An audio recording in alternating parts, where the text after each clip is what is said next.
just to finish the thought before the interruption, just to give you some more clarity, the actual average square foot base amount cost is about $230. And that's broken down from new construction. And again, just as a reminder, we're talking about the Justice Center renovations and new construction. The new construction is roughly $235 to $245 a square foot. The renovations are $150 to $160 a square foot. So we wanted to make sure that that was clarified for Mr. Keenan and the rest of council that might have had that question as well. So with that, I will answer any questions that you might still have. And obviously, my colleagues are here to answer any specific questions about special projects within their areas. Questions, comments? I do have a question, but I'm not sure it can't wait till after we take this vote because it's on the Kaufman Park Master Plan for Fred. So it was a question about that, and I don't think it affects the budget. So if I could ask that question after we vote on this? Or would you rather I ask it now? Yeah. Right. Unless you wanted to wait till roundtable. No? Okay. Thank you.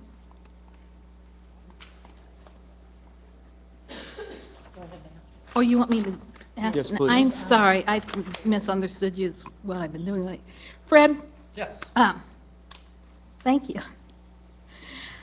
Last time we had a meeting, we talked about, in roundtable, about how people are using the basketball courts extensively, and it looks in here that I see a demolition of existing tennis and basketball courts, which, okay, but I don't see where you're going to replace them. I don't have that in front of me, Kathy, but it should be about the year before the demo. Should have something about hard courts, maybe. Again, I don't have the document in front of me. Okay, so it's not on the document? It's not on the map, is what we're looking at. Yes, The skate park is being, if you look there to the west-southwest, yes, you see that? yes, I did see that Okay. being relocated. You're asking about the basketball courts? I sure am.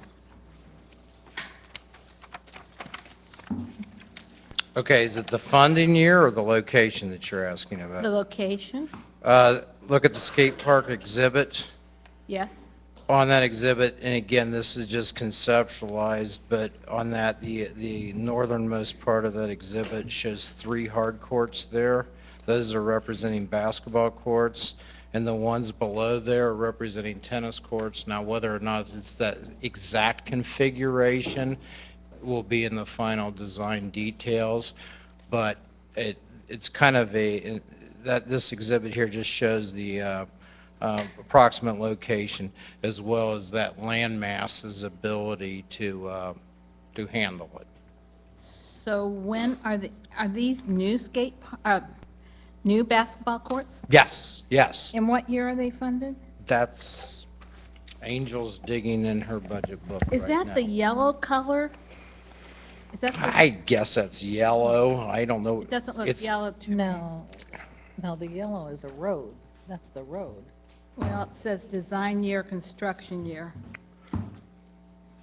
It's going to be designed next year and constructed in 2015, is that right?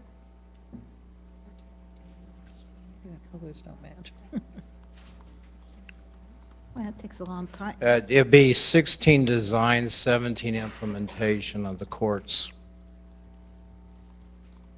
So I'm assuming you'll wait till they're built before you demolish the other. Absolutely. Okay, thank you very much. I could see the skate park being relocated, could not see the basketball courts. And this one, So he's talking about right here. skate Yes. park. Tennis courts, They yep, look like yep. they have this little thing. Yeah, And this must be the tennis courts right here. yeah. Just for clarification, thank you, Kathy.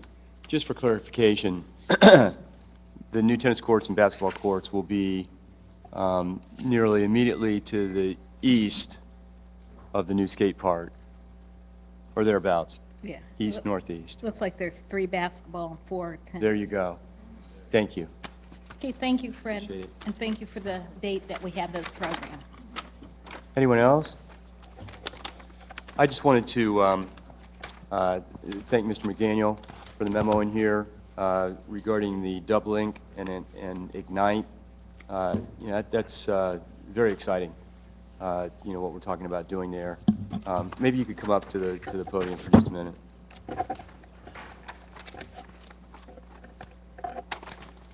Good evening.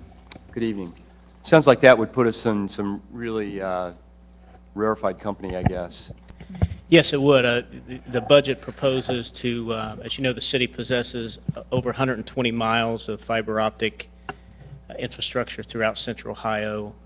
Within the city of Dublin, it's heavily concentrated in our commercial district. We use that for a number of purposes, institutional use. We have leased that to a number of companies who wanted to access it. We've leveraged it into economic development opportunities, issuing indefeasible rights to use. And what we're proposing to do is to light a portion of that fiber initially up to 100 to what they call a 100 gigabyte backbone, which is very rare across the United States. We think that that will serve as a backbone which will attract certain industry clusters like IT, medical uses, research and development, specifically for people who want to access that level and speed and capacity of broadband. We've already been testing this within our entrepreneurial center. You saw in the memo we presented in Chicago on that combination of the Ohio Academic Research Network, the Ohio Supercomputer Center, Total Sim with Ray Lito, who is one of our companies here in Dublin, who's been beta testing the use of that, connecting his remote office to the Ohio Supercomputer Center over a similar backbone. It's pretty exciting. We won an award for that presentation in regards to applications on that type of fiber optic capacity, and we're very excited to take this to one more level. So the idea is to determine the scalability of that project beyond just our entrepreneurial center, but into adjacent buildings, so that our buildings become very competitive and will hopefully attract, retain, or expand the businesses who really want to access that high-capacity broadband and speed. That's great. Dana, I'm just curious. I understand that financial firms are very interested in fiber optics now as far as security. Yes. Mm-hmm. So where do we have to be for that? I understand they're locating in areas where there's strong fiber optics. Yeah, they do, and in fact, I think there'll be an announcement here pretty soon. As you know, Battelle is connected on our fiber optic system, and they did a soft announcement, but they'll be announcing more loudly, for lack of a better word, a prototype project they're using on our fiber optics where they're actually testing security of data while it's in the pipeline. This is a common, not common, but it's a used technology in Europe, but they're trying to bring it to the States, and they're actually using our fiber optic route to test it.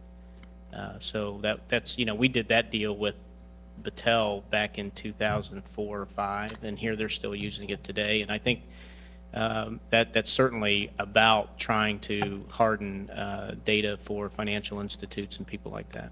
And that's where I heard that. I heard it was happening in England and London, and they were very pleased with this because of the security afforded by fiber optics. So I just wondered where we had to get to Right, I think be in that game. Yeah, this is really about getting the word out, and there are cities like Riverside, California, Chattanooga, Tennessee, who are intelligent community forum communities who are actually delivering one gig service to businesses, and they are having success in attracting companies. Google Kansas City, you may have heard about that project where Google went out and actually are building out a fiber optic system in Kansas City. They're proposing to do it in Provo, Utah, as well as Austin, Texas, and that system, as much publicity as they have gotten, will only operate at that 1 gig level. So this, as you can understand, far exceeds even the Google Kansas City project. So we hope to get out and tell the world about that and see if we can attract some of those companies who want to access it. Great, thank you. That's great. Thank you very much. Appreciate it. Any other questions? And if you call for the vote, please. Yes. Mr. Reiner? Yes. Mayor Lechleiter? Yes. Mr. Gerber? Yes. Mrs. Waring? Vice Mayor Salee? Yes. Great. Thank you. Ordinance 73-13. Repealing Section 137.08 of the Dublin Codified Ordinances related to the regulation of firearms to comply with Ohio law. Thank you. Good evening, Mr. Smith. Hi, how you doing, sir? Good. Just briefly, in 2012, this council made changes to the Dublin Codified Ordinances to remove provisions relating to firearms, which we are unable to regulate based on the conflict with state law. One of the changes we made in 2012 was to add a provision to this very section you're considering tonight, removing, basically to say, yes, we have this provision on the books, however, we recognize the Second Amendment rights of individuals, and in no way is this meant to interfere with those rights, which we believe addressed the conflict issue raised by the state legislature with Section 9.56 or 58 of the Ohio Revised Code.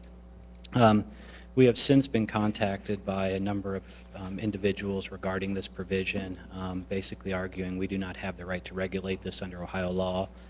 I pointed out the limiting language, and they continued to push, and after looking at it, this is an area that's already regulated by the Ohio Revised Code, by the state legislature, and by repealing it, it frankly just removes the issue. Okay.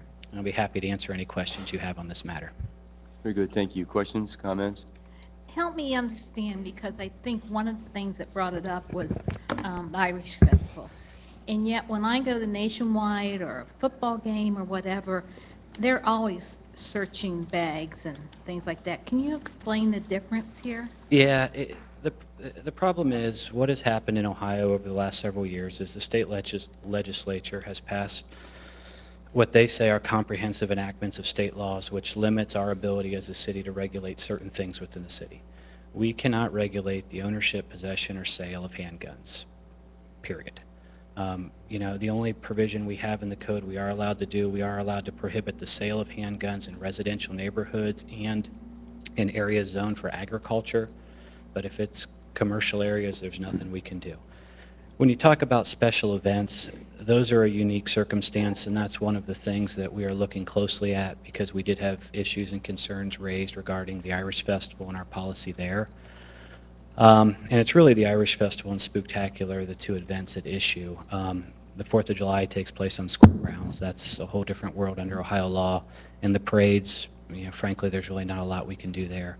We are looking at our events comprehensively to figure out whether there is a way to address the concerns that we've heard from folks in terms of, the alcohol being consumed in the firearms, but we are currently looking at Ohio law to figure out what our options are for addressing those going forward. When you talk about events around town, we as a city are really treated a lot differently than really any other private entity out there. Unfortunately, the Supreme Court has ruled against us twice now in the Clyde case and the City of Cleveland case that we have no ability to regulate firearms in parks. There's actually an article in the paper today, not a local paper, I forget which city it is, just started this argument and they can't win. The problem is when it comes to parks, even if the parks are closed, for example, for like an event such as the Irish Festival, as long as it's the city putting on the event, we have no power to regulate people's possession of firearms within that park, period. The same holds true if anyone went to the Ohio State Fair. There you are allowed to carry your gun into the fair if you chose to. You just could not go into any of the buildings to see any of the exhibits. You could go into the restrooms with your weapon, but you couldn't go into the buildings. Buildings are different. It's the outdoor areas that really are causing issue under the law. So, at Ohio Stadium, It's an educational institution. and educational institutions are exempt. Education's a different world, and I would argue the football stadium is actually a building, and there actually are offices and stuff in there. I would argue under the statute you could prohibit it there. Now, I haven't looked at that one. That's just off the top of my head, my best guess. I mean, as the city buildings, weapons are prohibited. It's the parks and the outdoor areas that are the ones where the state has really made it difficult and, in effect, tied our hands. So if the Irish Festival were operated under a private entity, Yeah, one exception under the carrying concealed weapons law is if, for example, Ms. Boring, you were to rent the park to throw a birthday party. By you renting the park as a private individual, you would have the right to declare that area gun-free. okay. So we are currently looking at that issue. The problem from the city's perspective and what we're trying to kind of ferret out is there's a trade-off there, because we as a city have great immunities in terms of liability. If a private entity then rents the park and in essence hosts the event, you know, we might have an issue with the immunity. So we are currently examining all those issues, and we'll have options at least going forward here shortly. Might this be something that we should bring up with our lobbyists and with our representatives? Because certainly I think, you know, while, In fact, we did, and I talked to Ms. Chenesy-Zerker today about this, and then I called one of my friends in the state legislature and asked him about the possible change in the law, and at least in his opinion, he said it was unbelievably difficult to get the recent change where bars, you know, can prohibit weapons with the, I think it's the D permit. He thinks that the odds of it going any farther than that or them making a change to prohibit carrying weapons anywhere is frankly slim to none. We will continue to pursue that, and that's just one member of the state legislature that I talked to today, but that doesn't seem to be a cause that many people are willing to take up right now. I agree with Ms. Saleh. Of course, as Mr. Smith indicated, I had a long conversation with him today about this, and you'll recall that I was the person who voted against our rule, our ordinance as it was, even though it was bringing us into state conforming with state law, because I personally just don't believe in it. And I think it is our responsibility, regardless of what we know the current mood and is of our state legislature, that we meet with Representative Duffy and Senator Hughes, who represent us, and say that we're very disturbed over this kind of legislation because, you know, we bring in 100,000 people, lots of families and children who expect to be free of concern of this kind of situation. And we've been very fortunate. We've never had any kind of incident, but this year was the first time where, as you know, the gentleman came before us, and he indicated he's going around to many cities doing this because he wants to push the point that he has the right to carry a gun. And you know, I think that it is something that we might, as a council, talk about whether we should see about having a formal meeting with our representatives to express our concern if we come up with a platform that we all agree to, whatever that is. thing I guess that I'm thinking of is it's not so much us as a council, but I believe our community sentiment would be against having weapons at our Irish festival. I mean, you talk about you're not allowed to have a weapon in a bar. Well, you know, there is alcohol served, and you know, one could make the argument that, you know, that should be a factor. But I think the community sentiment would be supportive of us. I mean, certainly we're all, you know, I think at various levels of support for the Second Amendment, but you know, there need to be common sense exceptions, and I think this is one. Amy, let me just add one thing. Our office tried the Clyde case at Supreme Court, and we tried it on the principle that there were shared parks with school districts and cities, and you could take a gun into a city park, even though it was shared, owned jointly. You couldn't take it into that area that the land was owned by the city, I mean by the school district, because there was an exception for educational facilities, and we argued that that just made no sense. Well, we lost 5-4. Well, and the argument, frankly, I've never understood under the Home Rule Amendment. You know, the state's allowed to pass uniform rules as it relates to regulating anything. I mean, the gun law isn't uniform. I mean, because each business can make their own decision as to whether they want guns in there or not. So I couldn't sit here and ask a Second Amendment person, well, do you have the right to carry in OCLC, or do you have the right to go to Wendy's and carry a gun?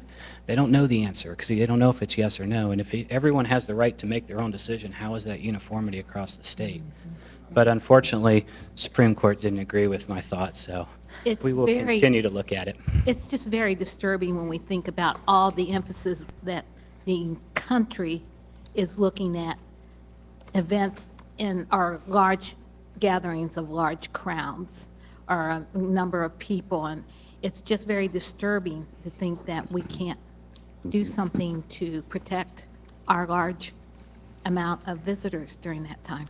Well, and I know that this question has come up before, and people have asked me, well, you did prohibit weapons at the Irish Festival last year, and the answer to that was yes.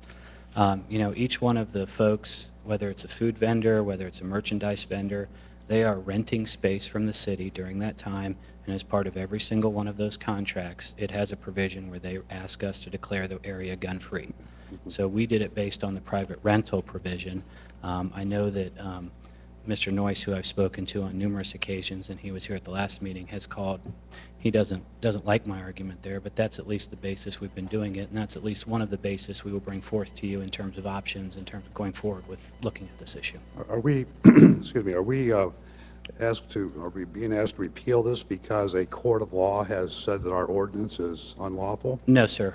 We have been, so why- we are asking you to repeal this because, frankly, sir, it's one of those where we don't have a right to regulate on this under the law, at least the sale part, even if it is an assault weapon. I mean, the thing is, when it comes to firearms, we can't regulate firearms. All assault weapons are firearms. I've but read no- this and I hear you. I'm just sorry. asking a question. Has a court of law ruled our code? No, sir. We have, No. Mr. Noyce, who I've spoke with on several occasions, has indicated that he would continue to press forward with that if we did not take action to repeal this ordinance. No? Okay. So you're carrying Mr. Noyce's water here tonight, in essence. No, sir. The problem is, under the law, I mean, it doesn't support us here, and frankly, if we lose, we'd end up paying attorney fees to him plus damages, and it's a fight that, it's already regulated under state law. The manufacture of weapons, which is the other provision of this ordinance, that's regulated by our zoning code. So we've looked at it as, frankly, it's a fight that, So I guess to ask it another way, is the repeal of our statute as it presently reads, in your legal view, brings us into conformance with state law? That's correct, sir. Okay. All right. Any other questions, comments? Well, I would agree that we should take this up with our representatives. Yep. Okay? And would you call for the vote, please? Yes, Mr. Gerber, No. Mr. Reiner, Yes. Vice Mayor Salee, Yes. Mrs. Waring, Yes. Mayor Lucklider. Yes? And Ms. Janice Zerker. No. Okay, thank you. Thank you. Ordinance 74-13. Authorizing provision of certain incentives to G-Tech North American Corporation to induce it to locate an office and associated operations and workforce within the city, authorizing execution of an economic development agreement. Thank you. Good evening. Good evening, council. No additional information, just a quick summary of the first reading. G-Tech Corporation has been in discussions with the city for the creation of 77 new full-time jobs. This new facility will serve as its R&D facility for the design and development and parts and manufacturing equipment for all the related companies in North America. Tonight we have two guests with us, Mr. Zemet and Mr. Sadat, from G-Tech, and are willing to give you a little overview of the company and answer any questions you may have. Great. Thank you. Good evening, gentlemen. Thank you, Jeremiah. My name is Jim Zemet. I'm the head of engineering at Jefferson Industries Corporation, and we'll explain that relationship in a moment. My colleague, Hassan Sadat, is our vice president of business operations.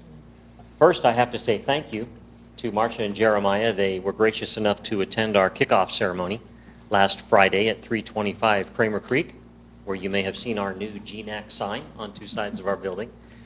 We really appreciate that. In attendance for that kickoff ceremony were our global president, Mr. Kikuchi, as well as our 5 senior managing directors for the company. So it was very, very gracious of you to represent the city of Dublin and your commitment to this company as it goes forward. Let me start our explanation, if I may, with what business are we in? Hassan and I are currently officers for Jefferson Industries Corporation, which is exclusively a Honda supplier. For those of you that are into automotive, we make steel structural body parts. We take the individual pieces of steel that make up your dashboard behind your gauges and your lower part of your dashboard underneath your foot pedals and the back of your car, if you're driving a Honda, which I hope you are, where the lights go.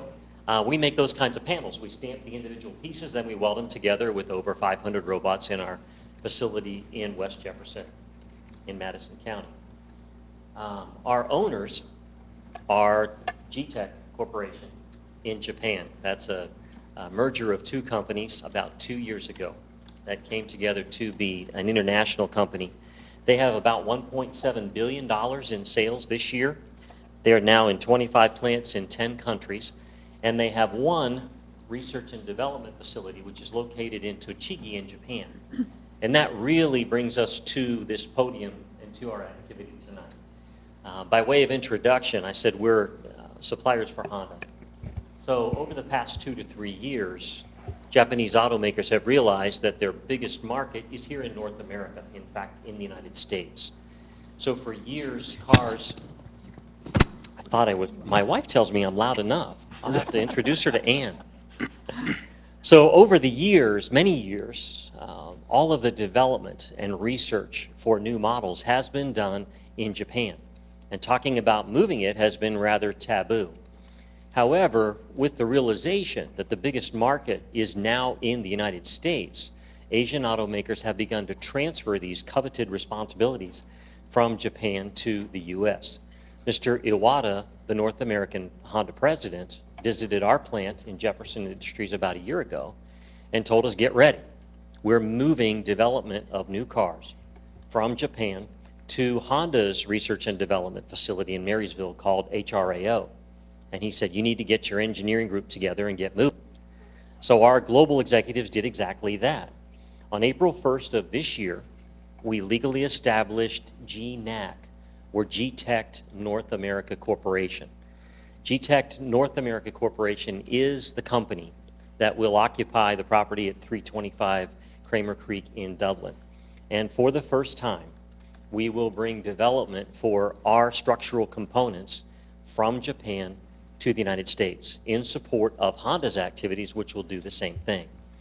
We'll initially take about 50 people from our facility in West Jefferson, Ohio, and we'll relocate them to the Kramer Creek property. We'll bring several folks from Japan who do the same function and join them together to move forward with what we hope is great synergy and great speed to develop a new company that will support Honda in their research and development here in the States. It's a major milestone.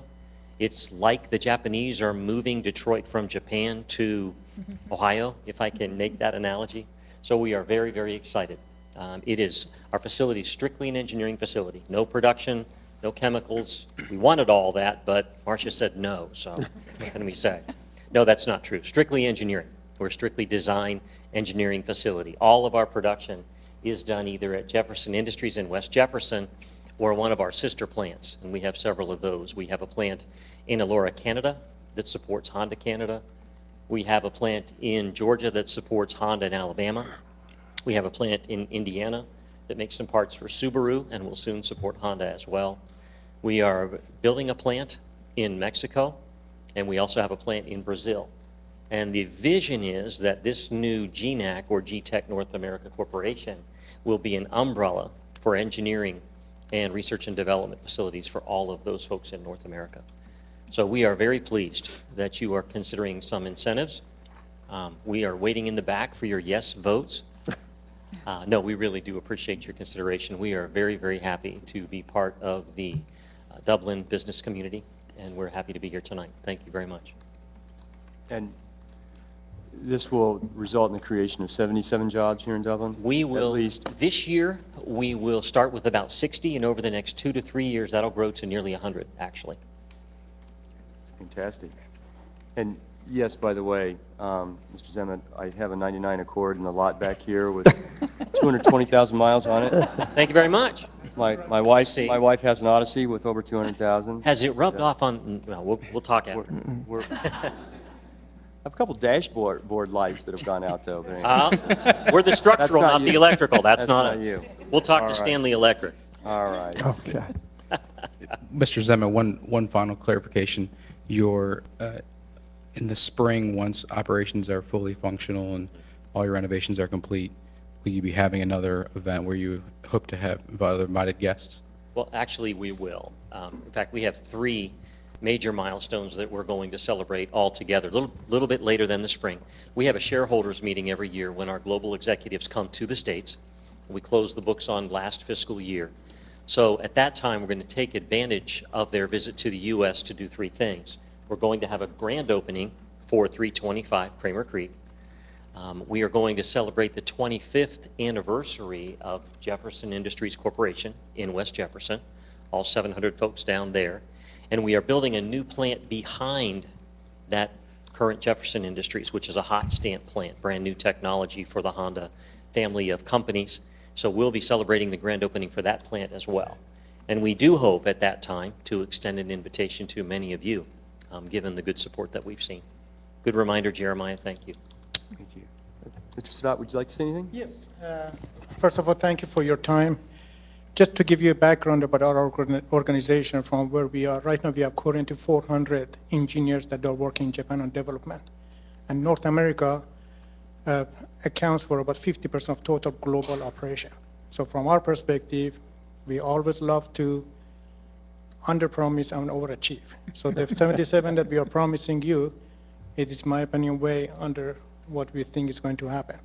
And with that one in mind, we are going to be growing. And the other thing is there are a lot of other Honda suppliers that are using our company as a benchmark to see how we are going to achieve our goals, and they maybe start moving to America.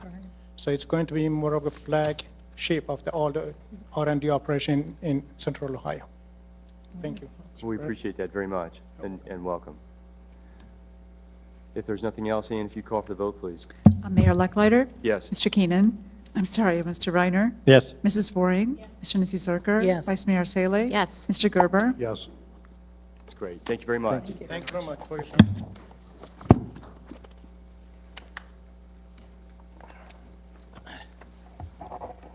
Going to move on to the resolution portion of the agenda, and we're going to pick up the 49-13 that Ms. Boring asked to be removed from our consent agenda.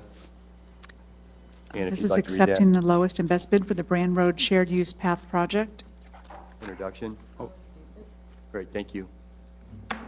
Paul, the one thing I wanted to get clear a little more is the concrete abutments. We had mentioned before, any improvement along there as far as guardrails or things like that, we would like to be consistent and do the wooden. So, Yes, and probably weren't clear in the staff report. The abutments are the reinforced concrete walls that the pedestrian bridge is set on. So they are always traditionally concrete. So their foundation is Okay. what those abutments are. okay. So, Is there any guardrails being No. installed at this project? no. Okay. I thought I probably misunderstood the Nope, word you're abutment, fine. not being an engineer. That's Thank your you. engineering lesson for today. Thank you. If there are no other questions or comments, Ian, if you call for the vote, please. Mr. Reiner? Yes. Mrs. Waring? Yes. Mr. Nisi Zerker? Yes. Vice Mayor Salee? Yes. Mr. Gerber? Yes. Mayor Lucklider? Yes, thank you. Next up is Resolution 50-13. Intent to appropriate a 1.836 acre more or less fee simple interest, a 0.673 acre more or less utility easement, and a 0.088 acre more or less temporary construction easement from the Thomas Family Limited Partnership. Thank you. Is there an introduction, please? I'll introduce it. Thank you. Mr. McDaniel. Good evening, Mayor, members of council. Both resolutions 50 and 51 are related relative to the acquisition of the necessary right-of-way, utility easement, and temporary construction easements for Emerald Parkway Phase 8. As you know, we've been working on acquiring the necessary land to construct the final leg of Emerald Parkway Phase 8 for quite some time. We hope to actually get under construction with the utility portion, at least, I believe, yet this year. We're down to just a couple final properties to acquire. We have been in dialogue and discussion and negotiation with the Thomas family, who owns the parcels that were in your staff report and this map also that you see on the wall. We have worked with the Thomas family before relative to previous acquisitions, and there's a couple different Thomas families in Dublin, but we've worked with these folks before.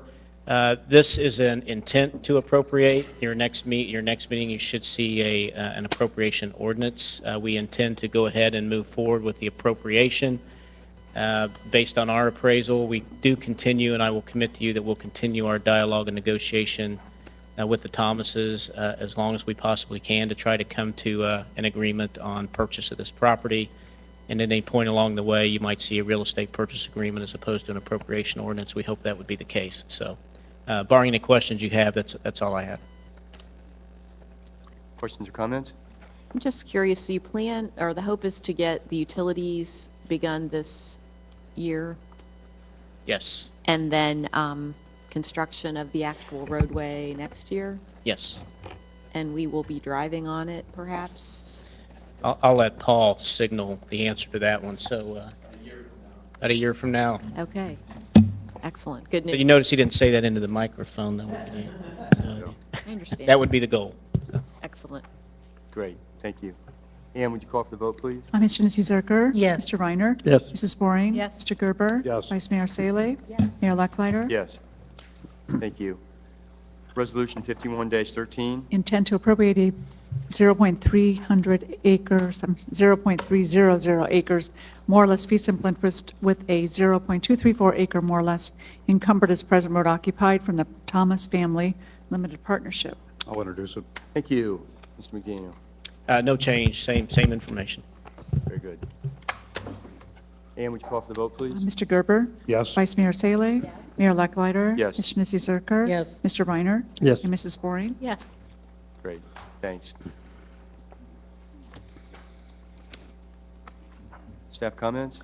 A couple items. There was some information placed at your desk this evening with regard to the International Entrepreneur Award Program that will be held September 19th at OCLC.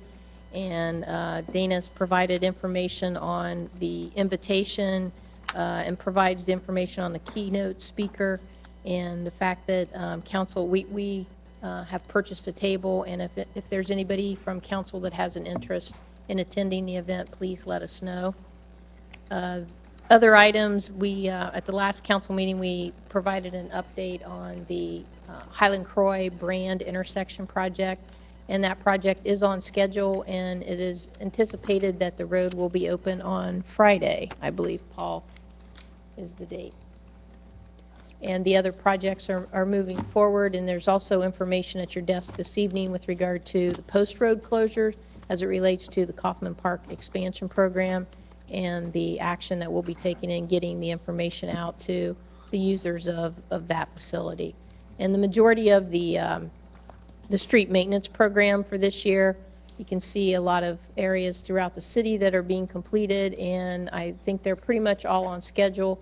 And the next major area will be the France Road, Post Road area that the cones are out. We're working on the curbing and the storm the catch basins for that, and then we'll be doing the repaving. So hopefully within the next few weeks, most of these projects will be wrapped up and completed for the year. All right, very good. So Post Road itself will not be closed, just the entrance to the rec center, or is Post Road actually? It'll be the entrance at the rec center. Okay, but Post Road will be open for business? That's correct. Excellent. Okay, thanks very much. Let's kick off roundtable, John. I don't have anything tonight, Mayor. Thank you. Thank you. Mayor Lee? Nothing. Kathy? Out of curiosity, why do people walk through the detectors now before a meeting? Are they metal detectors? Pardon me? The detectors that people walk through to get into our building, like in the council meeting, are they metal detectors? Yes. So what are we looking for? Weapons. So This is a government building. building. It's a city it's a building. building. Yes. See, I'm getting confused. The building you can, but the outdoor space you cannot. That's, Okay. Okay, thank you. I'm noticing some golf balls going up in the community. Mary Lee says she's seen 4, I've only seen 3. Will we be able to get a map or locations for us? Because I really like this project, so I'd like to know where they are. I know you said a map, but I'm Good directionally evening. Yes. 18 of those have been sold, and we're placing them this week in time for the September 12th President's Cup Plaza dedication. And we will, that day, post the map online and have those maps available for our public. Will they have addresses? Because you showed a map once that, where you thought they were going to be. A lot of these sites don't They're not- necessarily yeah, have they're not addresses. We can But it'll be provide. clear. It'll be Yeah, we can clear. provide like intersections. Intersections or something. Right, we'll have that, yes. Thank you. And as I said, Sandra, I think it's really a fun thing to do. It looks exciting. Thank you. What happens to them afterwards? Our plan is to take them down maybe the months of January and February, just because of the winter, put them back out, and then this temporary art exhibition will end after the Memorial Tournament, and those who purchased the golf balls get to own them. Is that it, Kathy? Yes, thank you. Great, thank you. Rick? See, I didn't say happy birthday. Yeah, I really didn't have anything except after this one thing with respect to the gun ordinance, I see an erosion of the home rule taking place, and certainly I think that's up to our legislature to debate it and for us to express our opinions. But one thought I had with respect to this issue, and with all of your thoughts as well, maybe have legal counsel look into this, and we've talked before for other reasons perhaps, with respect to the Irish Festival, maybe St. Patrick's, is to carve out some form of a 501c organization which would host and manage that activity. And it strikes me that under the current law, if we're not successful talking with our elected representatives, that perhaps that might be a way in which to work within this. And I would kind of encourage our legal staff. We've just recently, Rick, you're right on point. We recently started that research, and we're doing the balancing test with respect to the immunity issue and what insurance we can buy. Right, yeah. So we can have it all covered, and we'll have a report back for you. I'll say shortly, I won't say 2 weeks. There's a lot of other cities within the nation that Correct. have gone to this type of model, and for a whole host of reasons. That's which are correct. economic, but also I think maybe to cover some of these issues. So I would That's correct, sir. recommend that we look at that. Thank you. Okay, thank you. That's all I have. Thanks, Rick. Amy? I just have one real quick. I attended the concert that we were invited to at the Avondale Senior Village last evening, and they were delighted that someone from City Council there and wanted me to pass along that they are having different types of programming there, and they would like us to visit frequently, and they're interested in just having us be part of their community. So I just wanted to pass that along to my colleagues. Very good. Well, Rick, I want to follow up your comments. I think you make a good suggestion worth exploring regarding the 501c3. But with respect to ordinance 73-13, our votes differed. I think that we're of a like mind. You know, I am disturbed and have been disturbed by the legislature's continued erosion of the city's rights under home rule. And frankly, in an instance like this, our inability to regulate weapons in our parks and during the course of an event like the Irish Festival. So anyway, I think the public should stay tuned. You know, hopefully there'll be more debate as time goes on. That's all I have. We're adjourned. Thank you. Thank you.